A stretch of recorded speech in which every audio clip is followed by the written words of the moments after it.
And then this redneck truck pulls up, and then he's like, what the heck are you guys doing? Like, that's super cool. I could never ride my bike this far, and that's awesome. And I can't wait to go home and tell my wife about it. And it's nothing but good stuff. Today on the Bike Camp and Chill podcast, I interview Michael Roderick, owner and bike mechanic at Bandon Bicycle Works, a bicycle repair shop located on the southern Oregon coast in Bandon, Oregon. We go on the bike party, and I have someone tell me that's lived here for 17 years. We took them on a little tiny trail that's out here by the water, by the cliffs. I've never knew this was here. I lived here for 17 years, and I never even knew this was here. And it's like, it just takes someone to open their eyes of how fun it is to ride around. Michael shares with us what the Oregon coast is all about, how the current bicycle culture is looking over there, and the future plans and hopes that he has to expand upon that and create a whole collection of routes. So let's get to it.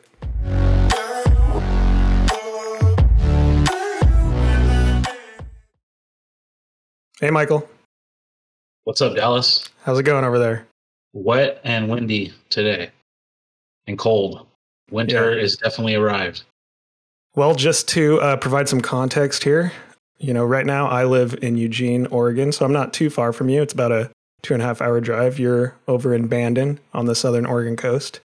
So we're both in Oregon, but we met only 7 months ago. It's felt longer than that. And so, I have this YouTube channel where, I've gone on various bikepacking rides and just messing with the GoPro and posting various routes and footage. And it's starting to gain a following and people are enjoying it. You came across one of my YouTube videos and reached out to me. Yeah, so what was that one again? The Issue Wilderness in Chico, Red Bluff area, California.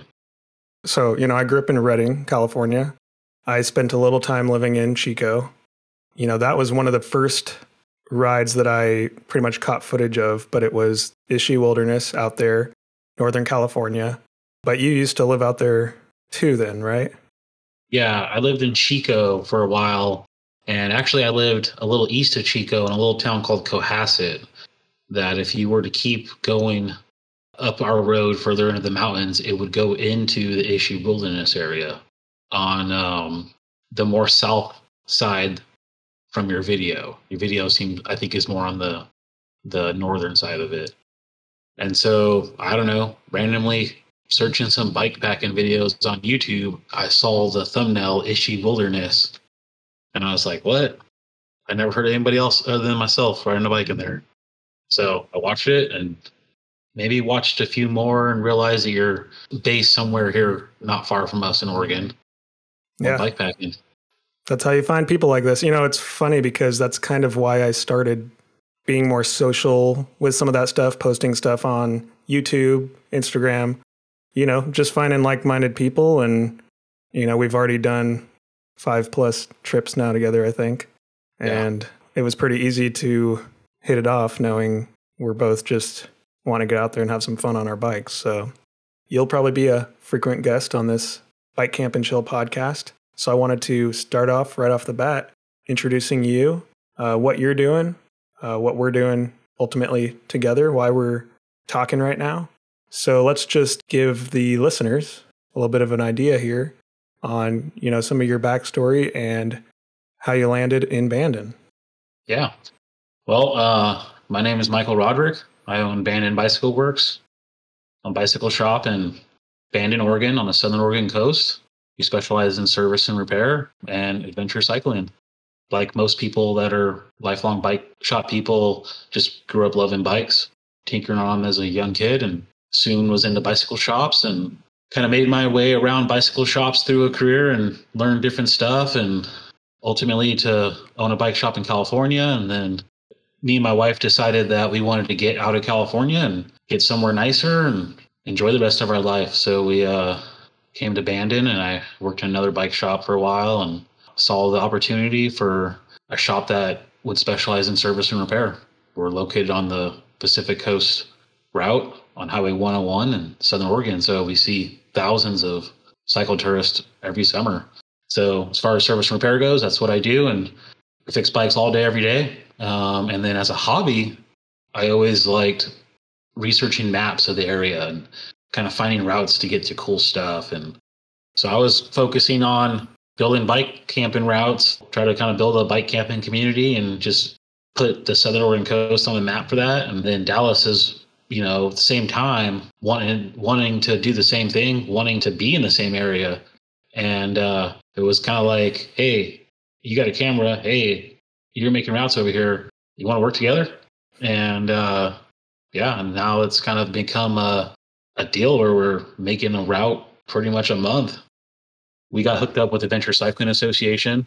And so we hosted a route for the bike travel weekend and made a route in the Sixes, Oregon area. And me and Dallas, we've kind of been chatting online a little bit. We invited him to come, bring some people from Eugene out and come bikepacking with us. That was our first bikepacking trip. So yeah, we did that Sixes route, currently called the Wild Man Weekender, because of the wild men that have been seen out there. Yep. And other people call it Bigfoot. We'll probably have an episode coming out later where we'll go more in depth on that. It's a pretty interesting story. But I guess what I would say is, what was the conditions? Yeah. So it ended up raining on us the whole time. Backstory on that. We live on the Oregon coast, and the weather can be quite different sometimes. The Wild Man weekend was in June. The January before, me and Ugly Al went bikepacking in the same area, and I slept out under the stars, and it was perfect. We do this Wild Man weekend in June, and it rains 1.5 inches on us in one day. I don't know, about 10 p.m. rain starts first night, and it rained until Sunday. Rain started on Friday night, and I've never been so wet in my life. Yep, and I was wearing a bunch of waterproof stuff, but that only helps for so long. I got the nickname Water Dog out of that. We ended up bailing the second night, but we did what we intended to do. We did camp out there one night, and the funny thing is that we were all pretty okay with most of it. Like, we were all willing to push ourselves. At the end of the day, if you live in Oregon, you're used to the rain. It just kind of depends on what you're doing. If you're doing an overnight or a full weekend, you don't really want it raining the entire time. But we usually prep for whatever's coming our way, because again, if you're in Oregon, the weather is sporadic. It could say that it's a sunny weekend, but that doesn't mean you're not gonna bring some stuff just in case, because you never know. You watch these videos online and you just watch them and go, okay, it's a movie, it's fun, and then you're there now doing it with somebody and you realize how much work it really is. Dallas makes it really fun though. Like mid-interview during Crazy Hike-a-Bikes, just because why not? But it's become a fun thing to do, and people in our community love it. We get people now all the time that are like, oh, I watched your videos and I watched this and I saw you guys go on that crazy ride to the peak with all the snow. And so it's real fun. And then we're having people on the internet, that are liking it. And so it's kind of fun. Yeah, I think it's cool that we're showing people other options in the area, other things you can do. But at the same time, we're meeting other people that are into that. And I think that's been cool to see. They're like, oh, you guys are out there? Oh, there's something out there? Because, me and you both follow, some of these other publications like bikepacking.com. You stated earlier, Adventure Cycling. And, in the past, I've even published a route on bikepacking.com. But it's very selective, very editorial. And the Oregon coast has never had, as far as I know, on a lot of these publications, never really had any published routes. And so I've always been like, there's so much awesome stuff over there. I love biking out there. I want to explore more out there. And I want to show some of the routes that can be made out there if no one else is doing it. Well, I think a lot of it is there's just not that much people on the Southern Oregon coast that are doing bikepacking or adventure cycling, right? And then when you come here as a tourist, it's wild, like you get out on some of these back roads and you feel like you're in Jurassic Park in 15 minutes from the highway. So myself, as someone that also was new to the area, I'm also on YouTube trying to find videos, and I would find little things here and there and kind of go, okay, that's an area that someone went on a bike and I'm going to go check that area out and kind of dig in deeper. And So we're kind of become the ones that are doing it, I guess. We're working on a handful of routes at a time, and ultimately a really big route, just trying to make a bunch of cool areas. And it's real fun because, you get regular people, just regular old bikepacking people that ride bikes that say, oh, that was a cool route, like awesome video. And then you get someone that's in the bike, for me, someone that's in the bike industry. It's like, hey, I own this company that has been around a long time and you buy from and this and that, and we loved your route.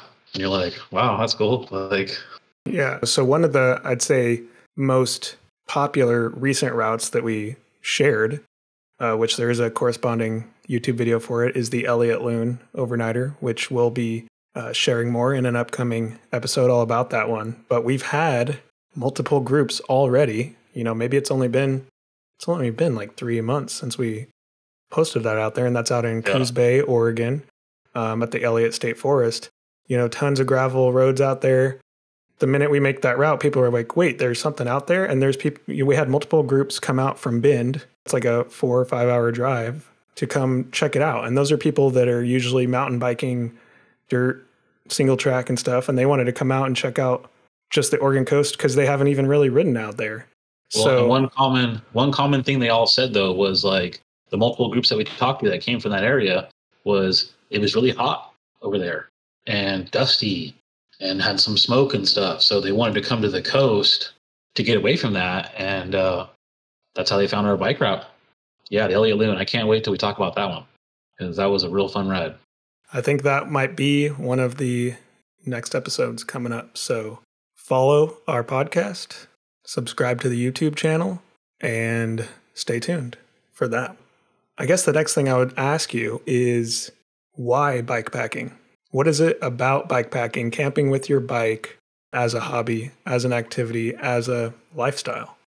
I grew up going camping all the time, and that was always real fun. And the way that we grew up camping was what we would call real camping, not going camping in a trailer or something, right? Like we're going camping and we're eating at a campfire and going fishing and that kind of stuff. And I love riding bikes. So the second you can put two and two together, you're like, this is awesome.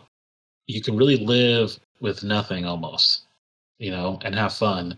And you can go places on bikes that people in cars are not going to go. People even walking are not going to go because it's too far. Not saying that people don't walk far, but normal people are not going to go there. And just being kind of on your own and your little kit, the camping side of bikepacking is probably more fun than the bike riding to me. I love dealing with little camp kits and shelter at night and all that stuff. And yeah, it's one of those hobbies where you can tinker. I think it's perfect for somebody that likes to tinker because you have so much to play with. You have so much to get creative with. You're figuring out your bike setup, then you're figuring out your gear, then you're figuring out how you might want to do your shelter. You're looking at maps. Like there's so many overlapping things. I think what I've liked about it is it parallels, in my mind, it's very adjacent to the minimalist kind of mindset too, because you can only fit what's on your bike. And usually when people do go camping, like you said, with a RV or a trailer, I had that with my family growing up. It's like, we're going to go camping, but we're going to bring everything with us. And to me, the whole point is to get away from all of that. And so the bike, you're forced to get creative with bringing the essentials. And then, if you're somebody that likes to backpack or hike, if you went all day hiking, you can go pretty far. But if you went all day on a bike, you can go even further. And so it really comes down to what you're trying to see, where you can go, the distance, the time frame. But I think it's a great way to mix a lot of things into one activity or one hobby, because it's not like you really have so much time to fit in, other hobbies and things. Like if you can have one that kind of brings all of it together, why not? Right. Yeah, it's really fun. Back to the RVs, there's a special moment when you're bikepacking. I know everybody has done this, where you're on your bike and you have everything that you need to camp on your bike. And then you go through a campground or you're on the highway and they pass you or something, some big old giant RV, and they look at you like, what the hell is this person doing out here on their bike? But then I think of it's not exactly cheap to go bike camping. I mean, there's all levels of it, right? You could be as cheap as you want, but if you want to have a really cool bike and like high-end bike packing equipment, bunch of titanium stuff, like you got to pay for it, right? But at the end of the day, you see this RV and it's like just dollar signs going on the road. So it's pretty cool feeling just being out there on your bike. Yeah, I think we get a lot of people that are amazed because, you know, they'll come up to you and see your bike all packed and then assume it's an e-bike and that's all battery equipment. And then they realize you're putting in all the effort and it's manual power. At the same time, you do run into other people that are doing the same thing. Yeah. I've seen you get pretty excited about that whenever we're, you know, we could be out in the middle of nowhere and then you're like, is that another biker up there? You know? And so it's like always amazed that you, wait, let's catch up with them, you know? Yeah. I remember when we were on the Yachts Jam ride and we're coming down 101 back to our cars and some cyclotourist pulled over on the side of the road and we're kind of climbing as we pass him and we pull over to talk to him and he pulls out his GoPro.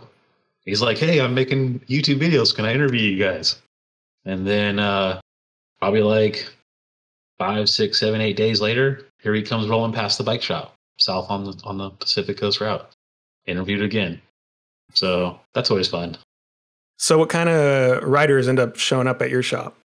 Well, on the adventure cycling side of it, you know, all summer long we get cyclotourists, people going down the coast, people going from Alaska all the way to South America. A lot of people going from like, you know, Seattle, Portland to San Francisco or the length of Oregon or stuff like that.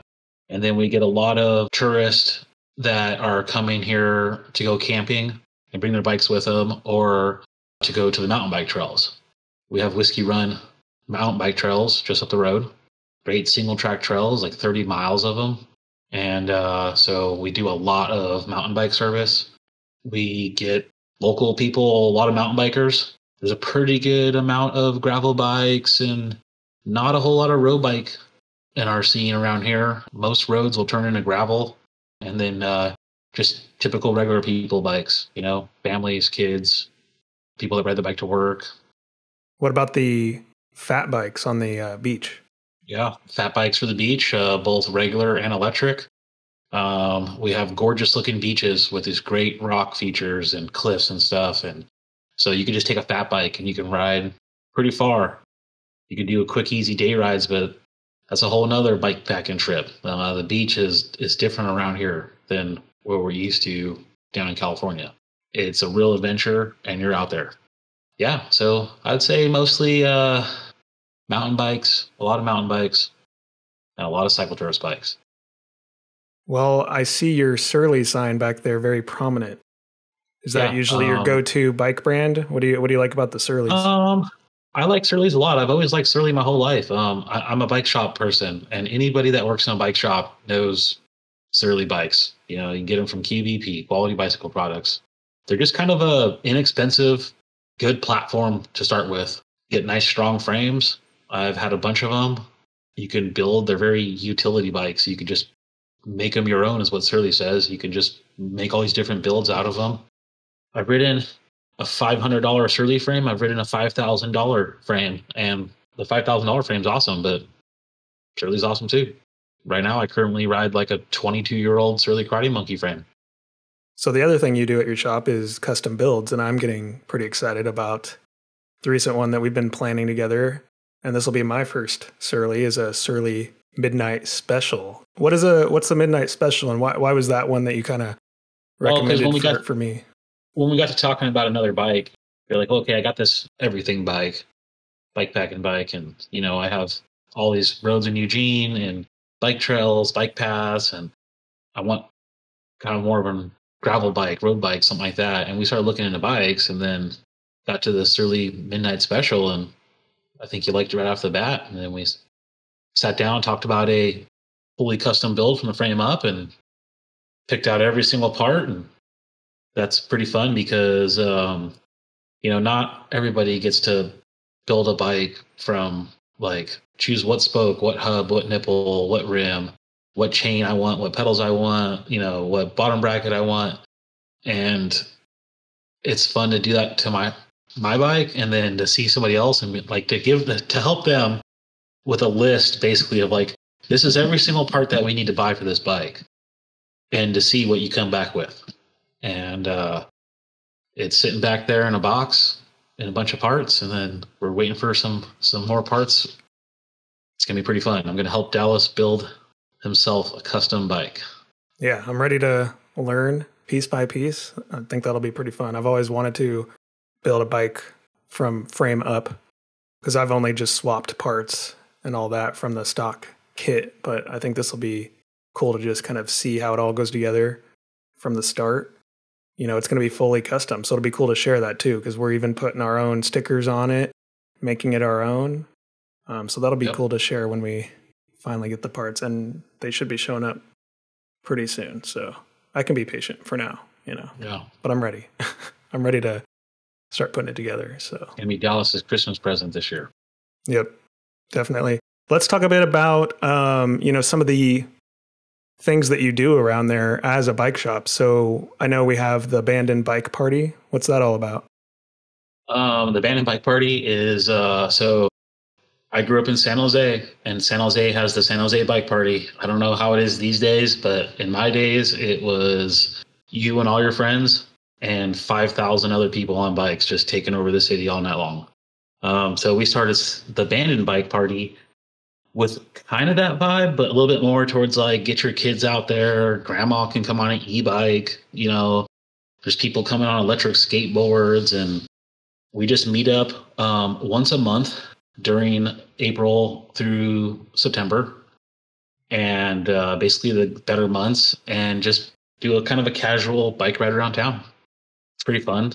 We get a solid 25 people, so it's not the 5,000 San Jose Bike Party, but for Bandon, when you see 25 people in a group on bikes, people in the town are like, what the hell's going on? Yeah, people start to notice. Yeah. And sometimes some dogs show up too, so that's always fun. Yeah, there's always a couple dogs. Yep. We have our top dog, Pepe. He likes to go on bike party a lot. So let's talk a bit about the CCACC, Coos Curry Adventure Cycling Club. Yeah. So basically, the club kind of became a thing from another friend that's a friend of us is Al, which we call him Ugly Al. And he calls himself that, you know. Yeah. He makes us call him that. So he introduced himself to me as that. But he's kind of into the same stuff we're doing. He's all into adventure and everything. And, you know, out here we have a lot of farmers that will make land private, logging companies that will make land private, and we have all these little routes that could have a connector if we were allowed to go through it. And so we know that as a private landowner, I wouldn't want people coming on my land. As a logging company, I wouldn't want just everybody coming on my land. But we kind of felt like, well, you know, we're not going to hurt anything. We're literally just going to ride our bikes on roads, dirt roads. So we thought, why don't we make a club that we could have members to and approach landowners and logging companies and say, hey, we're this little cycling club and we just want to ride cool places, and can we have permission as a club to ride through here?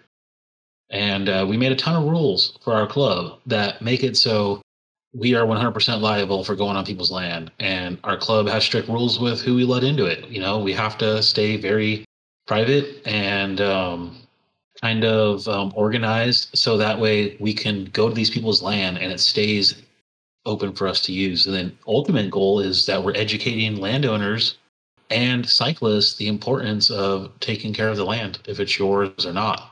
As a landowner, we really think that we're going to open their eyes up that you can allow a cyclist to go through. It's not going to be a person on a motorcycle or a big truck or people camping out or trying to live back there or something.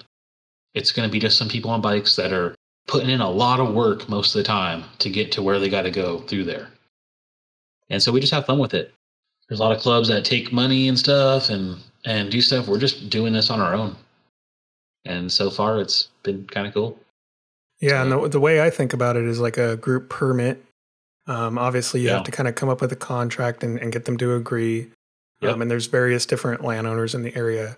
But the club has kind of can and will expand beyond that, as well as just being a group that does club rides and challenges in Coos and Curry County and doing day rides. Obviously, it could also be bikepacking rides, but it's kind of the club that could hold group rides and events in those areas, maybe sometimes even a little bit outside of those areas. But again, it's just about having, just like anywhere else, here in Eugene, I've ridden with lots of clubs over here, but it's mostly you just have the road style cyclists. And this club is all about a bunch of different people, maybe on different bikes, that are riding all sorts of terrain and just having fun with it in that area. Yeah, we just did the Pedal to the Peak, which is a bike ride series put on by myself, Bandon Bicycle Works, and Coos Curry Adventure Cycling Club. And we go out and ride to the top of the highest peak of Coos County and Curry County. And we just did Curry's County, which is Brandy Peak outside of Agnes. So what we do as a club is we do private rides as a club that we get to go on private land. And we do open to the public rides to kind of show people like, hey, this is what we're doing. You want to do fun stuff like this? And then, the idea is people will come to our rides and, kind of start hanging out and riding and stuff. And then we can all fill each other out. And then if there's someone that likes to do what we're doing and is, thinking on the same terms, then join our club. Come have fun with us. Yeah. And, this past Pedal to the Peak, there was a recent video shared about it as well. But we hit snow up there and it got pretty nuts, but we pushed through and still had fun with it. And you better believe when we got to the bottom and we got to the pub, we were chilling after all that. Sure we were ready to chill. That was, I think that's the funnest part that brings you back to it, I think, is that feeling at the end. That feeling where you're just like, holy shit, I did all that. And now I'm here kicking it, drinking a beer with buddies or whatever we end up doing. But at the end of it, you're just like, damn, I did that. And over time, you start to like see more and more what you're capable of. And I think that's pretty awesome just to see what you're capable of. What I like is you did this big old giant ride. I mean, that was a big giant ride. It was over 5,000 foot steady climb with a single track at the end, covered in snow, feet are soaked, cold. And then you look back on times and you're like, that seems so long ago. Like when we were hanging the right onto the gravel seemed a couple days ago, but it was hours ago. And then you get back down to the bottom there at Cougar Lodge and got dry clothes on and then sat down there to eat and drink. And it's fun to be challenged in those rides where bike packing or adventure cycling makes it a lot funner, in my opinion. You can go out on a road bike and just ride intervals or ride laps as fast as you can for hours to get your workout. Or you say, hey, you know what I'm going to do? I'm going to go climb to the top of that mountain and then we're going to ride down the other side. And that's going to take all day. And you do it all for the Long Island iced tea at the end, right? That's kind of... Yeah. Surprisingly, when my feet were frozen, I was thinking about that Long Island iced tea at the lodge. And it was good. Didn't disappoint. Great recovery drink. So what's, we're in the fall now. What's this winter looking like for the bike shop? How's it usually go over there in the coming months? We'll start to slow down a lot going into winter. When it really starts to rain a lot, our local trails will be hard to ride, and that'll slow down bike shop life here. And but you know what? I enjoy the winter here. I like to have a little bit of the time off. My week will shorten a little bit, and I'll use it to go out and adventure in a different way. Do a lot of fishing in the wintertime. You can get out on days where maybe it's a little too muddy and stuff to ride your bike, but you can go for great hikes. I'm still in the building process of our bike shop, so I got a lot of work to do in the wintertime here on the building. We have started off real small and are just a growing business. I have some remodel going on to do a little bit of expansion to make a little more breathing room for myself so I can bring a little bit more new bikes in and just kind of filling out what we want to become.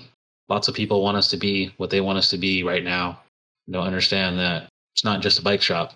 You got to pay for a bike shop, got to pay for life, and try to do the whole thing. And it's me and my wife, so I got a lot of stuff to do during the wintertime. And then before you know it, it'll be spring and we'll be revving back up again.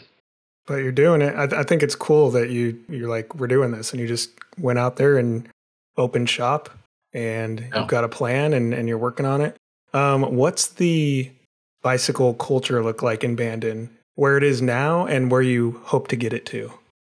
Well, it's kind of funny because a lot of people might not think Bandon has a lot of people on bikes, but a lot of people ride bikes in Bandon.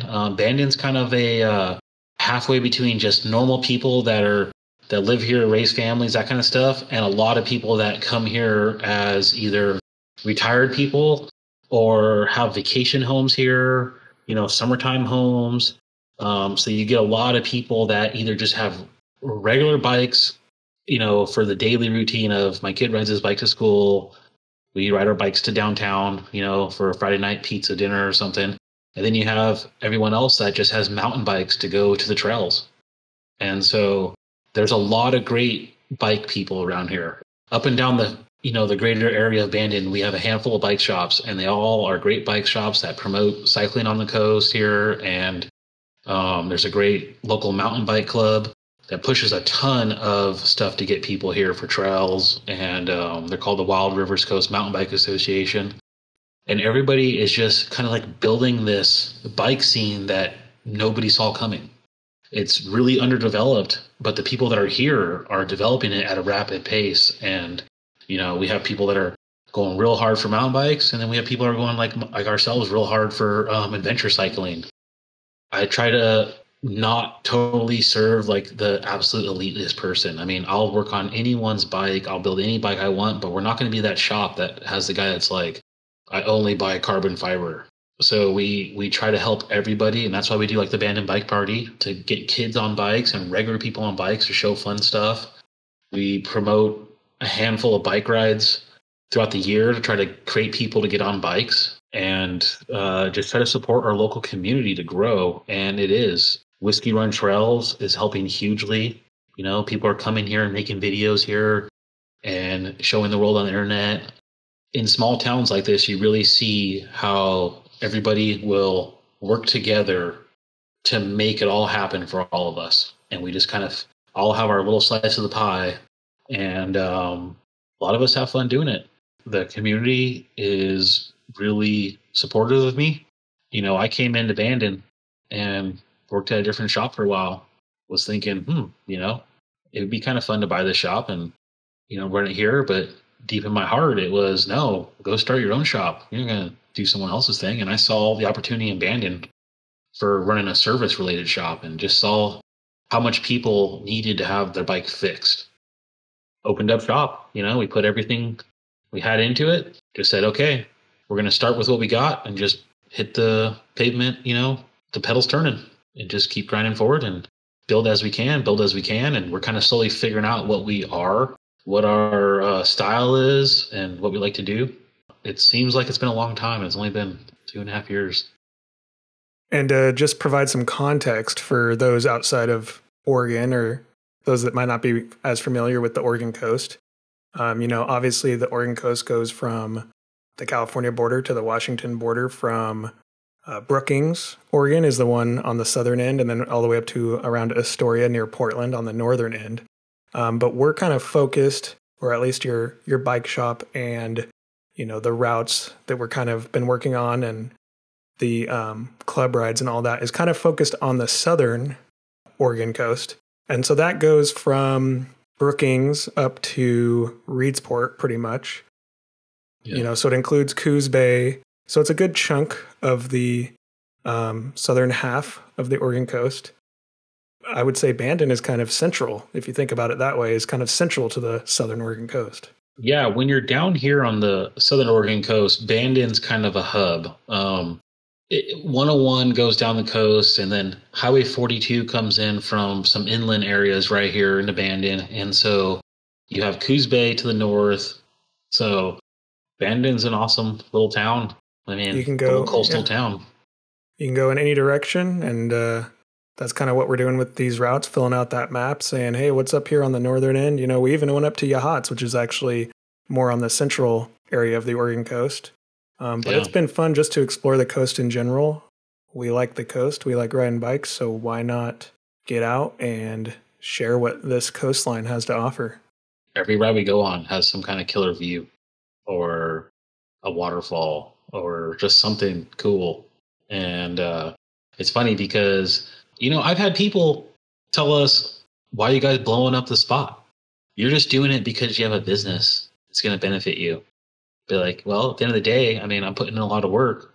I'm happy to see something benefit, but we go on the bike party and I have someone tell me that's lived here for 17 years. We took them on a little tiny trail that's out here by the water, by the cliffs. I've never knew this was here.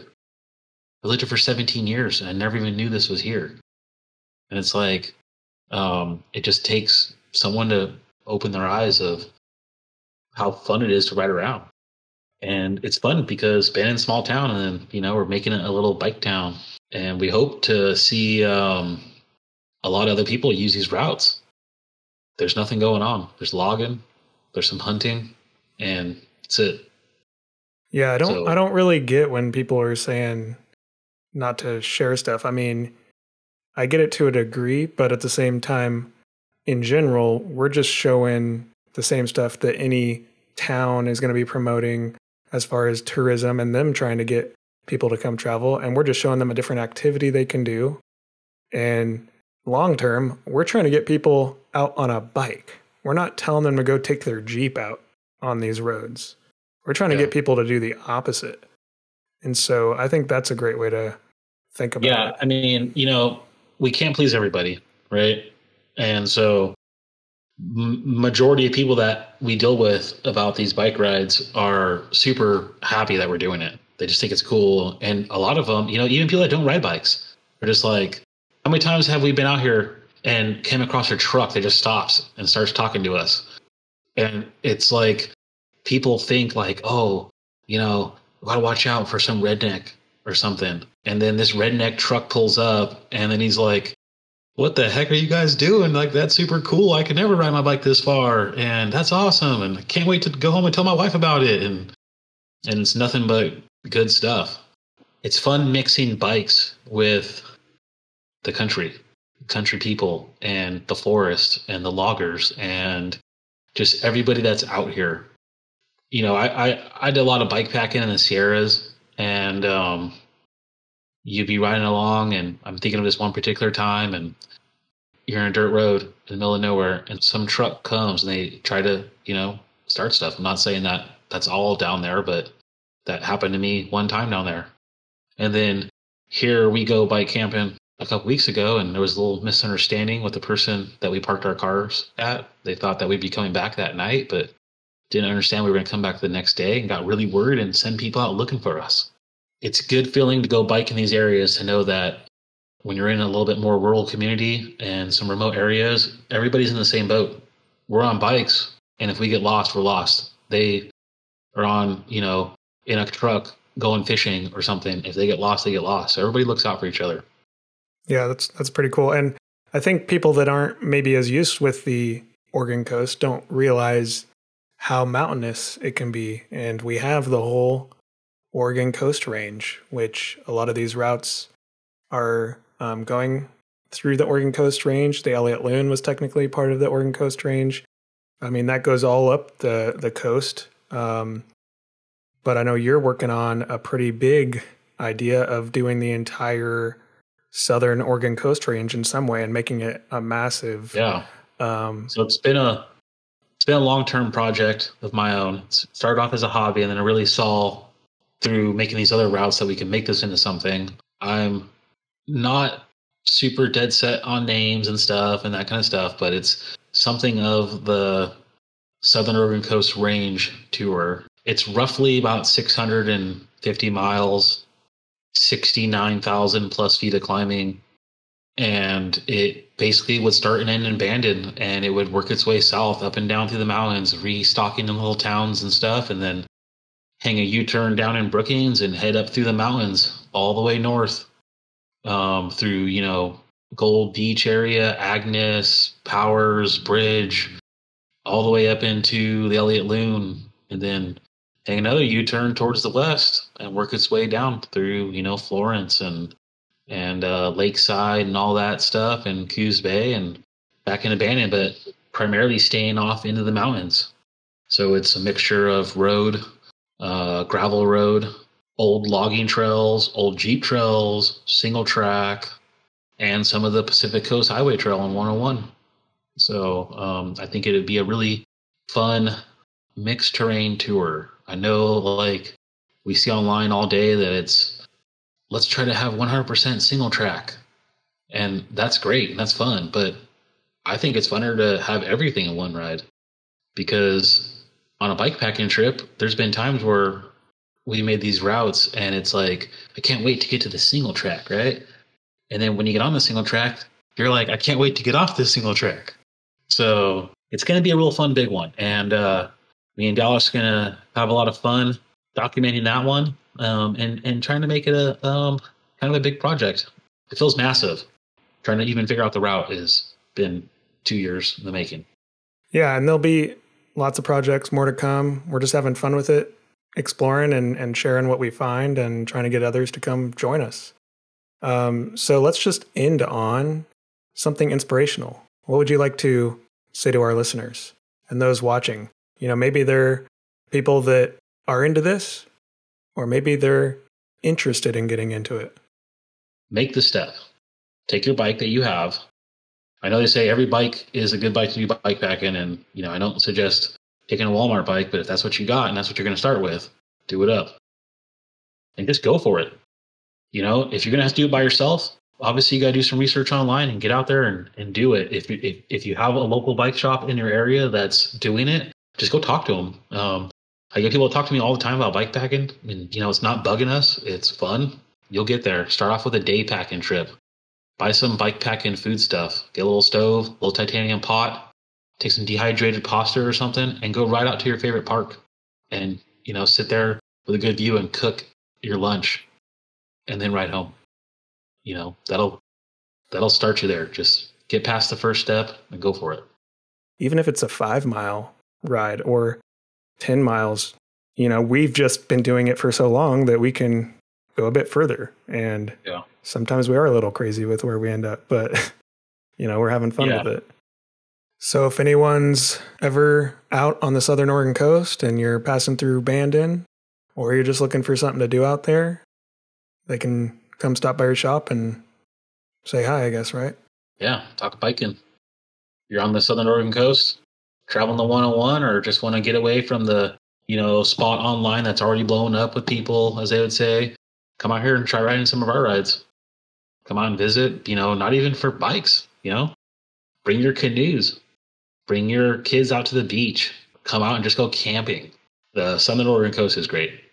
And I think that's the other thing we want to say. This podcast is bike, camp, and chill. And sometimes we're biking. Sometimes we're camping. Sometimes I was gonna say we're always chilling, but I think when we're climbing that mountain and stuff, it feels a little less chill. Yeah. But we're almost always chilling. And that's kind of the mentality. But again, it's a mix of all three. Sometimes it's just one of those. Sometimes we'll hike and backpack. Sometimes we'll just car camp. Sometimes, like you said, maybe you're canoeing or kayaking. But I think the mentality here is, for the most part, we love bikes, we love riding bikes, and we usually will take that mentality with us when we're doing something else too. And that's what's cool, is you can have multi-purpose gear. It's like throw all your bikepacking gear in a bag and go on a hike. And you're kind of using the same stuff. And you're seeing stuff a little differently. And I think we'll have another episode talking a bit about some of those other activities, because truth be told, there's a lot of areas you can't ride a bike, especially wilderness areas. And if you want to go check those out, then you got to go backpacking. And you can still have fun with that and use the same gear. And I think we have some plans to do that out on the coast as well. Yeah, the bikepacking equipment, for me, it crosses over for backpacking equipment, crosses over to canoe camping equipment. So lots of fun to be had, lots of adventure. We like to say it's the last frontier of adventure is Southern Oregon coast. Alaska's blowing up by TV. And so, come out here and have some fun on the Southern Oregon coast. Thanks, Michael. Thanks, Dallas. So there we have it. It was fun getting to talk to Michael and hear about all his plans, and I've been excited to help him develop some of these routes and work with him on more of this fun stuff over there. If you liked listening to this conversation and you're interested in hearing more about the routes that we're developing, stay tuned for the next podcast episode. Be sure to follow this podcast on Spotify or wherever you get your podcasts. That's it for now.